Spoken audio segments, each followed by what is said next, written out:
মূল কারণ হলো কোরআনের প্রতিটি অক্ষর পড়লে নিম্নে নেকি হয় 10 নেকি, সর্বনিম্ন নেকি প্রতিটা অক্ষরে কত 10 নেকি, আর সর্বোচ্চ নেকি হবে কত ইলা আযআফিন কাসীরা, অসংখ্য গুণে গুণান্বিত করবেন আল্লাহ। ইবলিস চাই না যে কোরআন তেলাওয়াতের নেকি আল্লাহর কাছে যাক। আরে কোরআন তেলাওয়াত করলে রাসূল সাল্লাল্লাহু আলাইহি ওয়াসাল্লাম বলেছেন কোরআন হুজ্জাতুল লাক আও আলাইক, 234 নম্বর হাদিস সহিহ মুসলিম। কোরআন তোমার পক্ষে দলিল হবে অথবা বিপক্ষে দলিল হবে। কাল কিয়ামতের মাঠে কোরআন আপনার জন্য সুপারিশ করবে।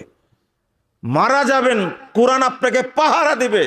কিয়ামত পর্যন্ত আপনার কবরে কোনো আযাবের ফেরেশতাকে ঢুকতেই দেবে না কোরআন। একটা সূরা সাধারণত নাম হলো সূরাতুল মুলক। সাহাবায়ে কেরাম এর নাম রাখছেন সূরাতুল মানিয়া। ইবনু মাসউদ রাদিয়াল্লাহু আনহু বলছেন নুসাম্মিহাল মানিয়া, আমরা সূরাতুল মুলকের নাম রেখেছি সূরাতুল মানিয়া, কবরের আযাবকে প্রতিরোধকারী সূরা। শুধু একটা সূরা।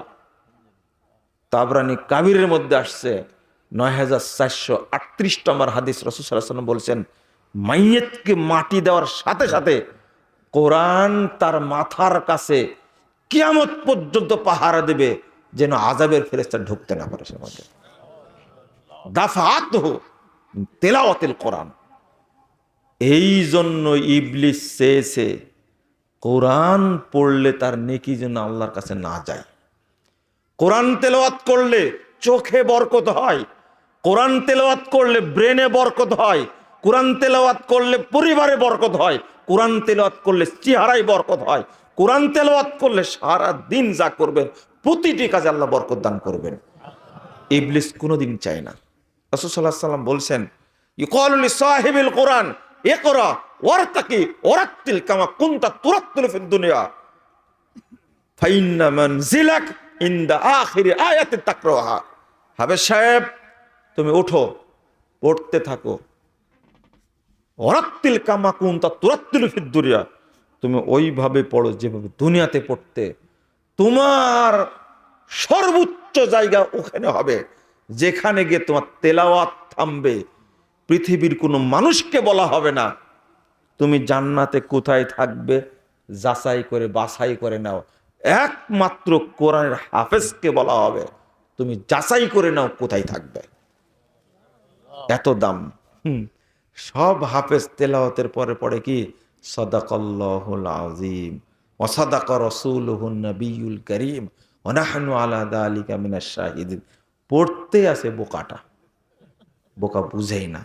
অথচ দলিল দিচ্ছি, তেলাওয়াত শেষে বলবেন কি সুবহানাকাল্লাহুম্মা ওয়া বিহামদিকা আশহাদু আল্লা ইলাহা ইল্লা আনতা আস্তাগফিরুকা ওয়া আতুবু ইলাইকা। পড়লেই সমস্ত নেকি আল্লাহর কাছে কবুল হয়ে যাবে, এটা গ্যারান্টি। বক্সা দিল মানে কোরআনের সব ফজিলতকে একবারে বাতিল করে দিল একবারে। কোনো বক্সা দেওয়ার দলিল নাই, এটা বাজে। এটা মাজার পূজারীদের কাজ, কবর পূজারীদের কাজ। 2 নম্বর, চলেন আপনাকে একটু একটু করে বলি। যত জায়গা আছে সব জায়গাতে শয়তান এই কাজটা করেছে।